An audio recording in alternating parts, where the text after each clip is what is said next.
e que dirigiram a palavra para eles: varões galileus, por que vocês estão olhando para o céu?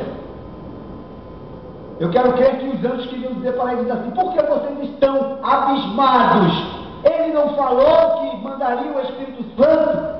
Ele não falou que ficaria convosco? Então ele vai cumprir, sim. Aleluia. Esta é a única finalidade de nós estarmos aqui. Glória a Deus, aleluia. Como pregadores do Evangelho, nós nos preocupamos. Os bancos vazios. Deus. Mas não era isso que nós queríamos? Nós queríamos isso. Nós queríamos um lugar para fazer um templo para a adoração de Jesus, para a salvação das almas. Nós queríamos bancos.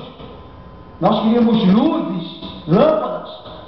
Nós queríamos uma pessoa que cantasse aqui à frente, e a Radassa veio lá da sua casa, até da sua igreja, e cantou aqui. Não era isso que nós queríamos? Então, a partir desse momento, fiquemos sabendo, com certeza, que o Senhor tudo proverá. Amém. Para nós pregadores do Evangelho é difícil a gente pregar para os bancos vazios, mas não era isso que nós queríamos? Então agora nós vamos trabalhar para encher. Para encher. É verdade. Não é? Tem a parábola da grande ceia, né, pastor? A grande ceia. Um homem preparou uma grande ceia, convidou aos seus convidados, né?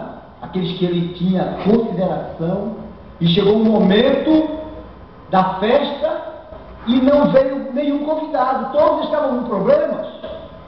Todos estavam com problemas. Ah, você me tem por escusado, porque eu não posso. Eu casei minha filha. Porque eu comprei uma junta de bois e vou inspecionar, eu não posso.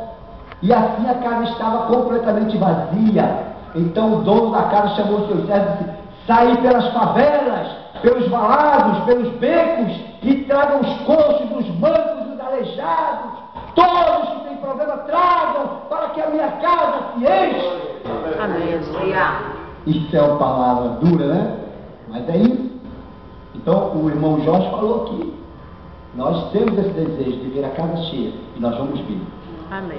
Aqueles que tiveram o privilégio de vê-la vazia, terão a grata satisfação de também vê-la cheia. Que Deus nos abençoe.